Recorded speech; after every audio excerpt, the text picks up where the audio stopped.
Bonjour à tous et bienvenue dans le studio C de Corbeau News Centrafrique. Aujourd'hui, on plonge dans une réalité qui dépasse l'entendement. On va parler de ce qui se passe à Sangambaéré, où l'horreur semble être devenue la norme.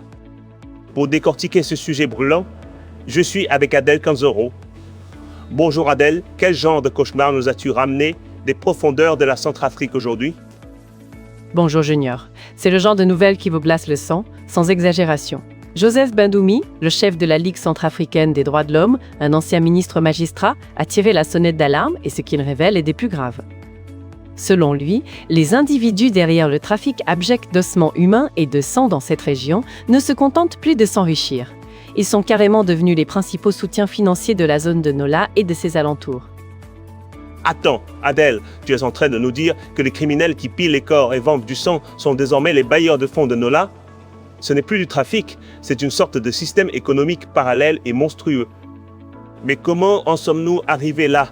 Comment cette pratique s'est-elle organisée au fil du temps? C'est une histoire qui s'étale sur près de 10 ans, Junior. Joseph Bandoumi a donné une interview exclusive à la radio Ndekeluka où il explique que cette pratique des pugiles a pris une tournure encore plus préoccupante. Avant, il se contentait principalement d'ouvrir les tombes pour récupérer les ossements, qu'ils vendaient ensuite à des acheteurs venant du Nigeria ou du Cameroun. Mais aujourd'hui, ces trafiquants vont beaucoup plus loin. Plus loin? C'est-à-dire, ils sont passés de la profanation à autre chose de bien plus sinistre, n'est-ce pas? Absolument. Maintenant, ils simulent des chantiers de diamants. Une fois en brousse, ils suivent les personnes isolées, les exécutent froidement, prélèvent leur sang et parfois récupèrent aussi les ossements pour les revendre.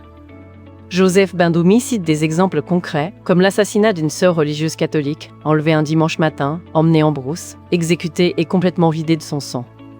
Il parle aussi de véritables tracts humaines, où les victimes sont pourchassées, tuées, puis leurs restes sont abandonnés ou récupérés. C'est effrayant, Adèle. Des exécutions, des tracts, cela sonne comme une chasse aux humains. Et qu'en est-il de la justice dans tout ça? Y a-t-il eu des arrestations, des jugements? Parce que si ces gens ont tant d'influence, on peut imaginer qu'ils bénéficient d'une certaine protection, non? C'est exactement le nœud du problème, Junior. Le responsable de l'AILE est particulièrement choqué par la totale liberté d'action dont jouissent ces criminels. Il y a eu des interpellations, oui.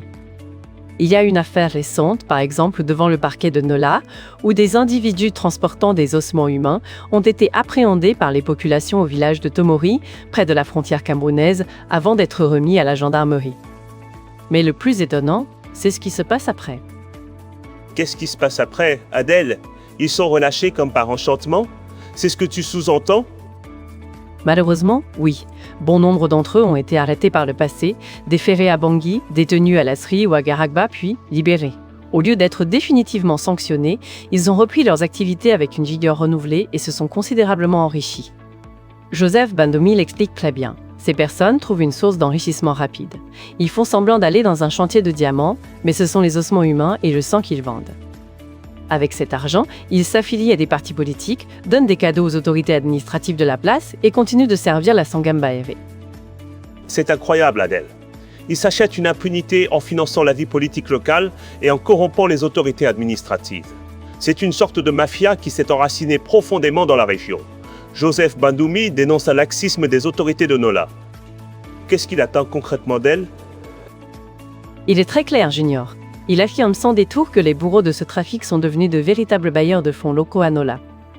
Ils financent les activités politiques, entretiennent des relations étroites avec les autorités administratives et judiciaires et utilisent leur argent souillé pour asseoir leur influence.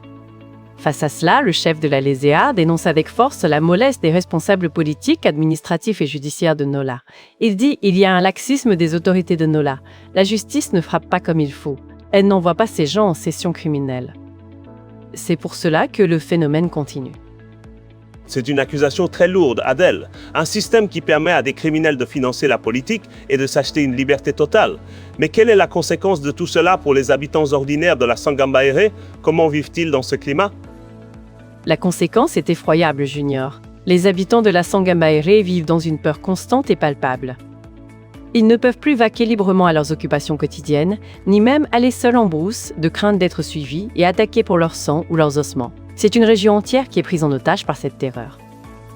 C'est une situation qui demande une intervention immédiate et forte, Adèle. Merci pour cet éclairage des plus perturbants. Merci à toi, Junior. C'était Adel Kanzoro pour Corbeau News Centrafrique. Cet article a été rédigé par Marcel Bayot. Pour toutes vos informations, vos signalements ou simplement pour nous contacter, n'oubliez pas nos numéros WhatsApp et téléphone 102036 755 28 21 17 ou le 102036 755 67 57. Restez à l'écoute de Corbeau News Centrafrique pour une information toujours plus proche de vous. À très vite.